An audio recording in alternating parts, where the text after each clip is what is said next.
Good afternoon to one and all present here. Myself, Dr. A.S. Prema. I am from IT department. Today, we are going to see the concept as basic concepts of object-oriented programming. So, these are the contents. First, we are going to see basic concepts of object-oriented programming. Second one, we are going to see benefits of object-oriented programming. Third one, we are going to see applications of object-oriented programming. So first we are going to cover the topic is basic concepts of object-oriented programming. So if you are going to study about the basic concepts of object-oriented programming means first you have to understand what is object concept and what is class concept and what is data abstraction, and fourth one is what is data encapsulation, and fifth one is what is inheritance, and sixth one what is polymorphism, and seventh one what is dynamic binding, and eighth one what is message passing. So these are the very important concept in object oriented programming. So next we are going to see what is object. So first we are going to see what is object. So simply we can say if you are using object in your program means, so this is we call it as basic runtime entities in an object oriented system. So if you want to represent object in your program means, so we can denote the name as a person, a place, a bank account, a table of data, or any item you can able to include in the object. So in your program, if you are using the object means you must handle that particular object. So what is the fundamental idea behind the object-oriented programming approaches to combine the both data and functions into a single unit? So this is the major important points it is available in the object. So if you are using object in your program means we can able to combine your data and functions into a single unit. So this is the main reason in our program we are using the object concepts. So next one we are going to see how you can represent the objects. So this is the example representation. So if you are using object concept in your program means you have to include two kind of operations. So one is we call it as data, then another one we call it as functions. So these two informations you should be combined into a single unit. So this is the main reason we are categorize data and functions. So for example, if you are taking object student, so the object name is student. If your selection of data is, we can include name, date of birth and marks. So these three we call it as attributes. So these attributes we can able to operate in this particular student object. Second one we can include the functions. For example, if you are taking student object means if you want to calculate the student total. So that is here we mentioned one of the function. After that you can able to calculate the average of the student. So this is we can include another functions. The third one, if you want to display the student total and average, so we can use the function name display. So if you are using object means you must include data and functions. So this is the basic way to represent the objects. So next one we are going to see what is classes. So in your program, if you are using classes means, so this is we call it as user defined data types, but it behave like a built-in types in programming languages. So in your program, if you are using class concept means, this is we say user defined data types. So why they are saying user defined data type means user can able to create any kind of name. So that is we say user defined data types. So in your program if you are using class operation means, so that class it includes the code and data. So this code and data it can be operated by the class. What is the third thing means? So if you are using classes means object, we call it as variables. So this is the very important point. So if you are using the class means object, we call it as variable of the class. So once a class has been defined, we can able to create any number of object for that particular class. The fourth thing is a class is a collection of objects of similar type. So this is the very important thing. So for example, we have to denote a class name is fruit. So if you are using fruit is the class name. After that, we can able to classify different objects here. For example, you are specifying class name fruit means under this class, we can able to classify the object. For example, you are using apple, banana, orange. So, this three belongs to this class operations. That is, we say class is a collection of objects of similar type. So, this is the important things you have to understand the classes operations. Next one, we are going to see how you can represent the example of classes. So this is the simple example representation. So how we are handling the class parts in the program. For example, your class name is person.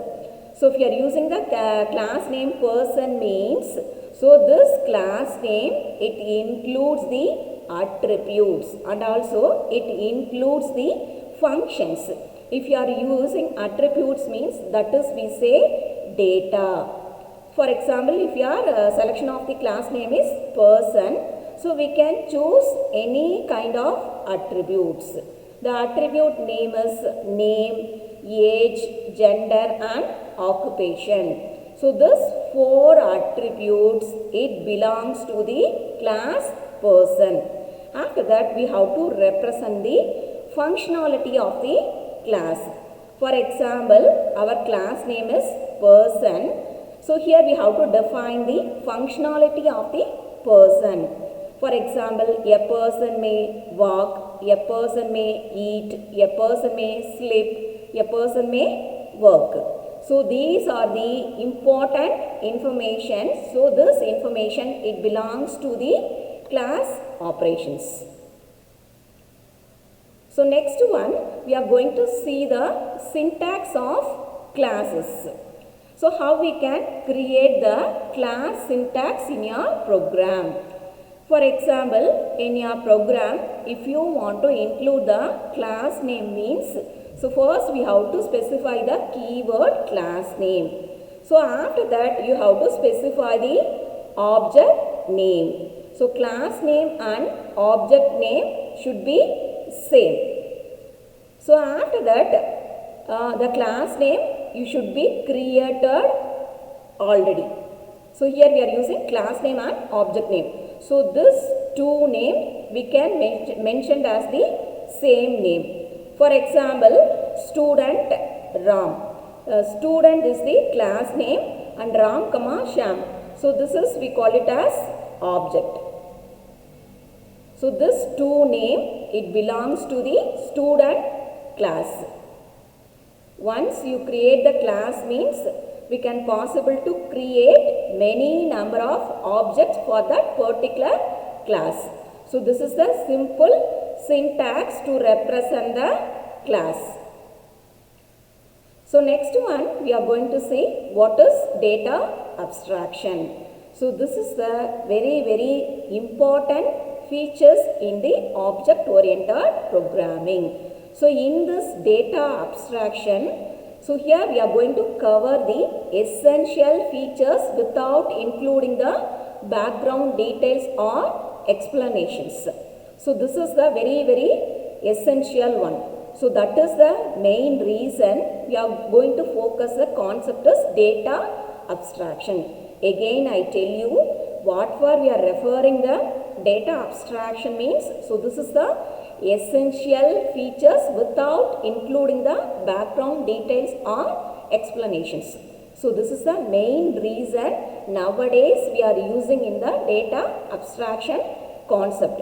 So this data abstraction concept we can possible to implement with the class operations.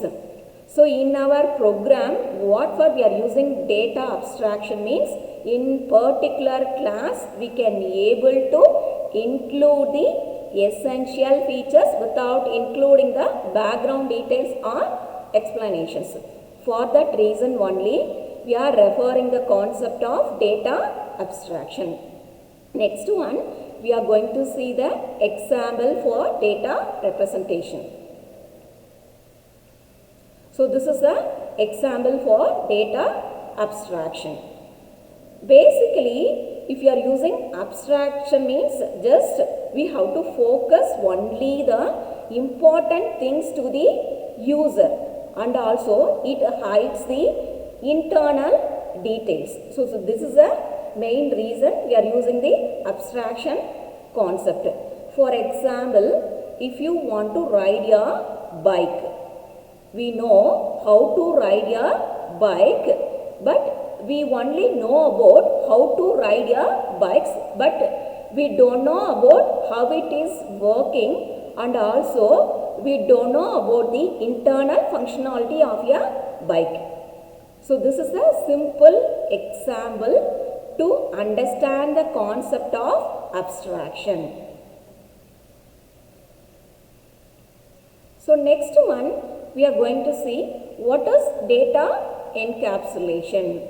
So data encapsulation is we are going to cover your data and functions into a single unit. So this is we call it as encapsulation. Again I tell you what for we are using data encapsulation means wrapping of data and functions into a single unit. So this is called as encapsulation operation. Our data is not accessible to the outside the world, and only those functions which are wrapped in the class can access it. So this is the main reason nowadays we are using data encapsulation concept. The first thing is we are wrapping up of data and functions into a single unit. The second thing is outside the world the user can't be able to access your informations. Only those functions which are wrapped in the class can access it. So these two main reasons we are using encapsulation operations. If you are using encapsulation operations in your program means it behave like a interface. By using this interface we can be able to communicate with the data and the program. So this is the definition of data encapsulation. So this is the simple example for representing the encapsulation. So if you are looking into the car means internal operation is identified by the user only, but outside the world the user can't able to access this informations. Let us conclude this session. So today what are the topics we discussed means what is object and what is class and what is data abstraction and what is data encapsulation. Thanks for listening. Thanks to all.